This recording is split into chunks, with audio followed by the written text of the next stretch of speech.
بسم اللہ الرحمن الرحیم۔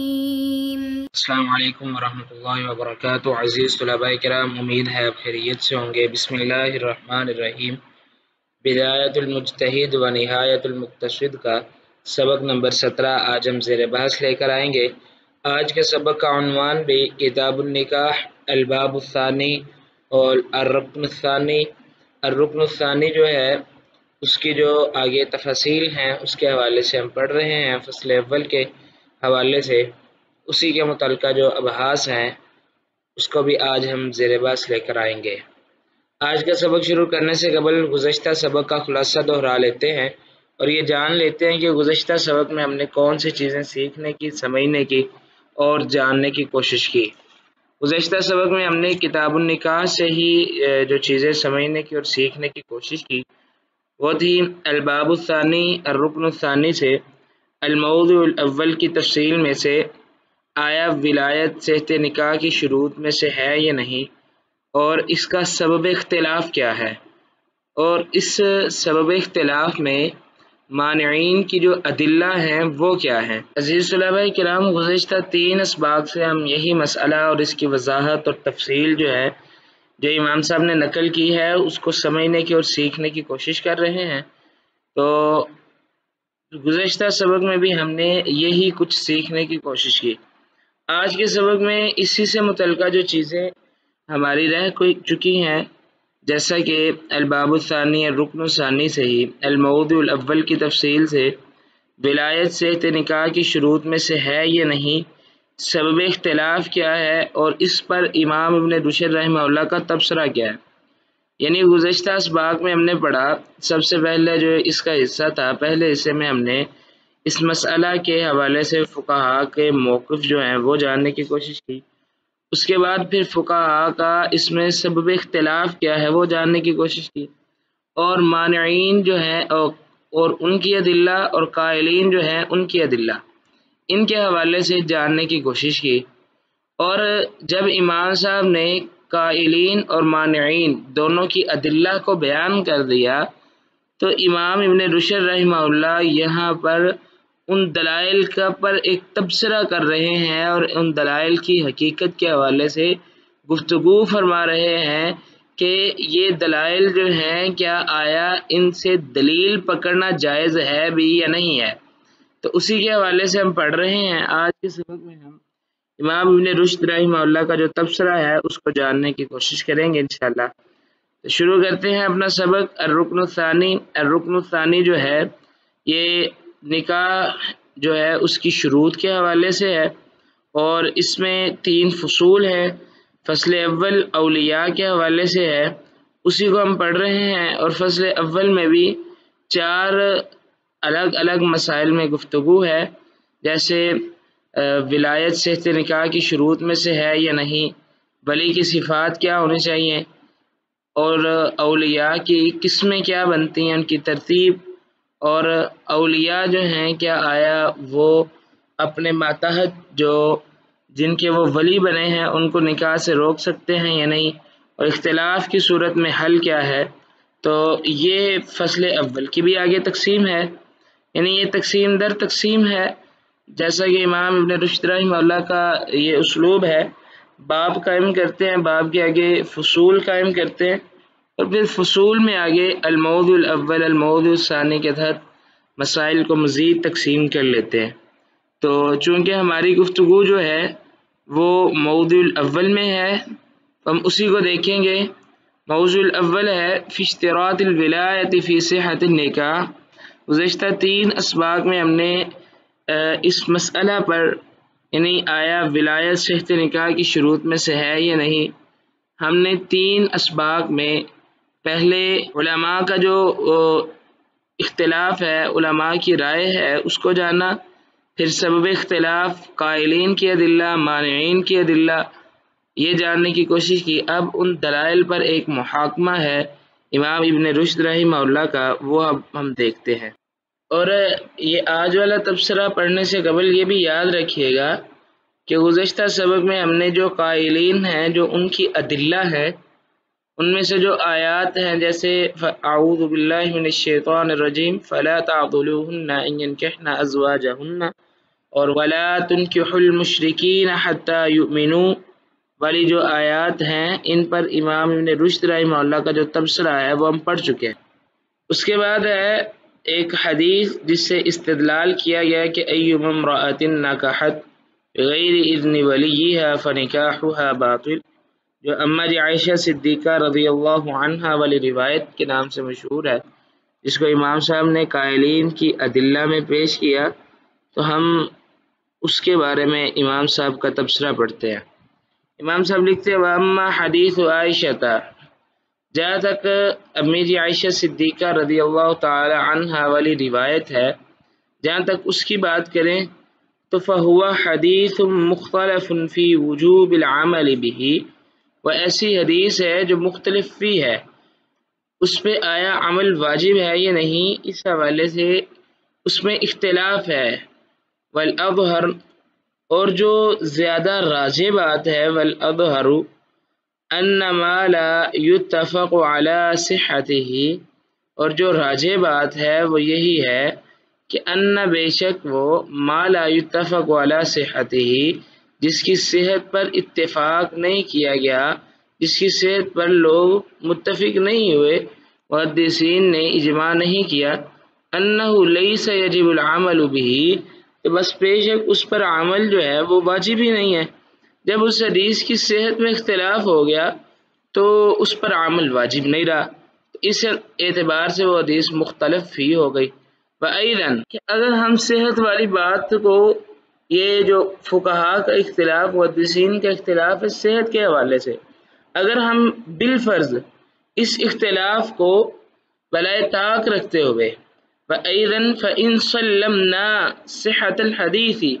اگر ہم اس حدیث کی صحت کو صحیح درست مان بھی لیں، تسلیم بھی کر لیں، فَلَيْسَ فِيهِ، بس نہیں ہے اس میں إِلَّا اشْتِرَاطُ إِذْنِ الْوَلِيِّ لِمَنْ لَهَا وَلِيٌّ، تو اس حدیث سے یہ ثابت نہیں ہوتا کہ ولایت صحت نکاح کی شرط ہے، بلکہ اس حدیث سے یہ ثابت ہوتا ہے کہ اللہ مگر اشتراط اذن الولی، یہ شرط واضح ہوتی ہے کہ ولی کی اجازت ضروری ہے، لمن لہا ولی، جس کے لیے ولی موجود ہے، آنی المولا علیہا، میری مراد وہ جس کا ولی، جس کا سرپرست موجود ہے، میری مراد وہ ہے۔ تو یہاں پہ امام صاحب کے کہنے کا مطلب یہ ہے کہ اجازت عورت لے ولی سے صرف، اب ولی کا موجود ہونا یا ولی کا اس حوالے سے رضا ظاہر کرنا یہ ضروری نہیں ہے، یعنی عورت اجازت لے میں نکاح کرنا چاہتی ہوں، ولی کہتا ہے ٹھیک ہے کر لو، وہ عورت اپنا رشتہ دے کے کر سکتی ہے۔ اب اس رشتے پر ولی کا راضی ہونا، ولی کا مان لینا، یہ جو ہے اس حدیث سے سمجھ نہیں آ رہا، یہ امام صاحب کا یہاں پہ کہنے کا مطلب ہے، آنی المولا علیہ۔ وَإِن سَلَّمْنَا، آگے ایک اور مسئلہ، ایک اور صورت امام صاحب ذکر کر رہے ہیں، وَإِن سَلَّمْنَا، اگر ہم یہ سمجھ لیں کہ انہ عام فی کل امرأۃ، یہ حدیث جو ہے ہر عورت کے حوالے سے عام ہے، فلیس فیہ، بس نہیں ہے اس میں کہ ان المرأۃ، بے شک عورت، لا تعقد علی نفسها، وہ اپنی آپ کا نکاح خود نہیں کر سکتی۔ اب امام صاحب کہتے ہیں کہ ایما امرأۃ، اگر ایما امرأۃ کا مطلب ہم یہ لے لیں کہ اس سے مراد ہر عورت ہے، تو پھر بھی اس حدیث سے یہ نہیں ثابت ہو رہا کہ عورت اپنا نکاح خود نہیں کر سکتی، یہ بات ثابت نہیں ہو رہی۔ جو پہلی بات تھی نا، اس سے مراد یہ تھا کہ اس عورت سے مراد وہ عورت ہے جس کا ولی موجود ہے، اور اگر اس حدیث کو عام سمجھا جائے، یعنی وہ عورت جس کا ولی موجود ہے یا نہیں موجود، دونوں شکلوں میں ہر کسی کے لیے یہ شامل ہے، یہ حکم، یہ حدیث ہر کسی کو شامل ہے، تو پھر بھی امام صاحب کہہ رہے ہیں کہ اس حدیث سے یہ نہیں معلوم ہوتا کہ ان المرأۃ لا تعقد علی نفسها، کہ عورت اپنا نکاح خود نہیں کر سکتی، آنی میری مراد یہ ہے کہ اللہ تکون ہی التی تلی العقد بل الاظہر منہ انہ اذا اذن الولی لها جاز ان تعقد على نفسها دون ان تشترط في صحة النکاح اشہاد الولی معها۔ امام صاحب کہہ رہے ہیں کہ اس حدیث سے اگر ہم عام بھی سمجھے تو پھر بھی یہ معلوم نہیں ہوتا کہ عورت اپنا نکاح خود نہیں کر سکتی، کیونکہ اس سے مراد یہ ہے کہ تعلیل عقد، اس سے مراد یہ نہیں کہ جو اس عقد کے ساتھ جو معاملات ہیں وہ مراد، بلکہ یہاں سے ظاہر یہ ہو رہا ہے کہ جب ولی نے نکاح کی اجازت دے دی، عورت نے پوچھا میں نکاح کرنا چاہتی ہوں، ولی نے کہا ٹھیک ہے اجازت ہے، جب ولی نے اجازت دے دی تو پھر ان تعقد علی نفسها، وہ عورت بذات خود اپنا نکاح کر سکتی ہے، دون ان تشترط فی صحت النکاح، علاوہ اس بات کے کہ اس کے نکاح میں یہ شرط لگائی جائے کہ ولی بھی پاس موجود ہو، یہ شرط لگانی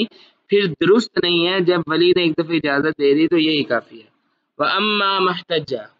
اب یہاں سے امام صاحب دوسری طرف جا رہے ہیں، یعنی جو مانعین ہیں جو صحت نکاح میں ولایت کو شرط تسلیم نہیں کرتے، تو امام صاحب اب ان کے دلائل کا محاکمے کی طرف بڑھ رہے ہیں، اور امام صاحب لکھتے ہیں جہاں تک ان کی بات ہے فَأَمَّا مَحْتَجَّ بِهِ الْفَرِيقُ الْآخَرُ، جہاں تک فریق آخر نے جس سے دلیل پکڑی ہے، من قوله تعالی، اللہ تعالیٰ کے اس فرمان سے، اعوذ باللہ من الشیطان الرجیم، فلا جناح علیکم فیما فعلن فی انفسہن بالمعروف، پس نہیں ہے کوئی گناہ ان پر کہ جو وہ کرتی ہیں، علیکم تم پر کوئی گناہ نہیں ہے، فیما فعلنا اس بارے میں جو وہ کر رہی ہیں یا جو وہ کرتی ہیں یا انہوں نے کیا ہے اپنے نفسوں کے بارے میں، بالمعروف ایک اچھے طریقے کے ساتھ جو انہوں نے کر لیا ہے تو اس کے بارے میں تمہیں کوئی گناہ نہیں ہے۔ فإن المفہوم منہ، جو مفہوم یہاں سے سمجھ آ رہا ہے وہ یہ ہے کہ النہی عن التثریب علیہن فیما استبددن بفعلہ، امام صاحب کہہ رہے ہیں یہاں پر جو مفہوم سمجھ آ رہا ہے وہ اولیاء کو روکنا ہے، عن التثریب ڈانٹ ڈپٹ کرنے سے، ان کو سزا دینے سے، یا مطلب آپ یوں کہہ لیں کہ تثریب کا مطلب آپ کہہ لیں کہ ان پر کوئی گلہ شکوہ کرنے سے، قرآن مجید میں بھی یہ لفظ اسی معنی میں استعمال ہوا ہے، لا تثریب علیکم اليوم، کوئی گلہ شکوہ نہیں ہے، یہ اس معنی میں یعنی معافی والا جو معنی ہے، عن التثریب یعنی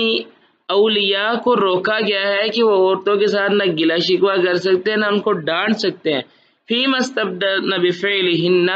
جو انہوں نے اپنے بارے میں کر لیا ہے، دون اولیائہن، اپنے ولیوں کے علاوہ، یعنی اللہ تعالیٰ نے جو یہ فرمایا ہے، جو اللہ رب العزت کا یہ کہنا کہ فلا جناح علیکم فیما فعلن فی انفسہن بالمعروف، جو انہوں نے اپنی مرضی سے نکاح کر لیا ہے تو تم ان کو ڈانٹ نہیں سکتے، ولیس ہنا شیء یمکن، اور یہاں پہ کوئی ایسی چیز بھی ممکن نہیں ہے کہ ان تستبد بہ المرأة دون الولی الا عقد النکاح، کہ یہاں پر ایسی چیز کوئی بھی مطلب سیاق و سباق سے سیاق کلام سے یہ سمجھ نہیں آ رہی کہ عورت کو ڈانٹا جائے دون الولی، ولی کے علاوہ، الا عقد النکاح، یعنی جب عورت عقد نکاح اپنی مرضی سے کرے گی تو ولی ڈانٹے گا، تو یہی سیاق کلام سے سمجھ آ رہا ہے۔ فظاہر هذه الآیہ واللہ عالم، یہ آیت کا ظاہر ہے لیکن اللہ تعالی بہتر جانتے ہیں، ان لہا، بے شک اس کے لیے، اس عورت کے لیے یہی ہے کہ ان تعقد النکاح، وہ اپنے نکاح کو منعقد کرے، وللاولیاء، اور اولیاء جو ہے وہ الفسخ، اولیاء کا فسخ کا اختیار ہے، عورت اگر نکاح اپنی مرضی سے منعقد کر لیتی ہے پھر اولیاء کے پاس اس نکاح کو فسخ کرنے کا اختیار ہے، اذا لم یکن بالمعروف، جب وہ معروف طریقے پر نہ ہو، اللہ تعالیٰ نے قرآن مجید میں شرط یہ لگائی ہے فیما فعلن فی انفسہن بالمعروف، جو انہوں نے معروف طریقے سے کیا ہے اس کے بارے میں تم نہ ڈانٹو۔ اب جب انہوں نے معروف طریقے کے مطابق رشتہ نہیں کیا، ان میں کفر نہیں پایا جاتا، ہم پلہ نہیں ہے، تو پھر اولیاء ایسے نکاح کو فسخ کرنے کا ارادہ رکھتے ہیں۔ اذا لم یکن بالمعروف وهو الظاہر من الشرع، اور یہی شرع سے ظاہر ہوتا ہے، یہی شرع سے معلوم ہوتا ہے۔ الا مگر یہ کہ ان ھذا لم یکن به احد، اس کے بارے میں کسی سے کوئی رائے معلوم نہیں ہے، اسی کے بارے میں کسی نے کچھ کہا نہیں۔ وَإِن يُحْتَجَّ بِبَعْضِ ظاہر الآیہ، یہ کہ آیت کے ظاہر سے تھوڑا سا مطلب لے لینا، کچھ سے دلیل لے لینا، علی رائیہم، اپنی رائے پر، اور ساتھ امام صاحب لکھتے ہیں وَلَا يُحْتَجُّ بِبَعْضِ، بعض سے دلیل نہ لینا، فیہ ضعف، یہ کمزوری ہے، یہ غلط بات ہے کہ اب فیما فعلنا سے دلیل لے لی اس کی کہ عورت اپنا نکاح کر سکتی ہے، لیکن بالمعروف کو چھوڑ دیا، ظاہر سے آدھے سے دلیل لے لی اور آدھے سے استدلال کو چھوڑ دیا، یہ درست بات نہیں ہے۔ تو امام صاحب یہاں پر جو سمجھانا چاہ رہے ہیں وہ یہی ہے کہ اس آیت سے جہاں پہ عورت کا خود نکاح کرنا ثابت ہے، وہاں پر اس نکاح کو معروف طریقے پر نہ ہونے کی وجہ سے اولیاء جو ہیں وہ فسخ کرنے کا بھی اختیار رکھتے ہیں۔ وَأَمَّا إِضَافَةُ النِّكَاحِ إِلَيْهِنَّ، جہاں تک نکاح کی اضافت، نکاح کی نسبت کرنا الیہن، ان عورتوں کی طرف، فَلَيْسَ فِيهِ دَلِيلٌ، امام صاحب کہتے ہیں کہ اس اضافت کو ہم دلیل نہیں بنا سکتے، یا اس آیت میں یہ دلالت النص یا عبارت النص یا اشارت النص سے ہم یہ دلیل نہیں پکڑ سکتے علی اختصاصہن بالعقد، کہ یہ نکاح، عقد نکاح جو ہے یہ خاص عورتوں کے ساتھ خاص ہے، ہم یہ دلیل نہیں لے سکتے۔ لیکن الاصل، لیکن جو اصل بات ہے، اصل ہے، هو الاختصاص، وہ اصل اختصاص ولی کے ساتھ ہی ہے، اصل کے ساتھ ہی ہے۔ الا ان یقوم الدلیل علی خلاف ذلک، ہاں اگر اس اصل اختصاص کے برخلاف کوئی دلیل آ جائے تو پھر ہم اضافت النکاح کی وجہ سے عورت کو عقد نکاح کا کلی اختیار دے سکتے ہیں۔ جب تک دلیل نہیں آتی تو پھر ہم عورت کو کلی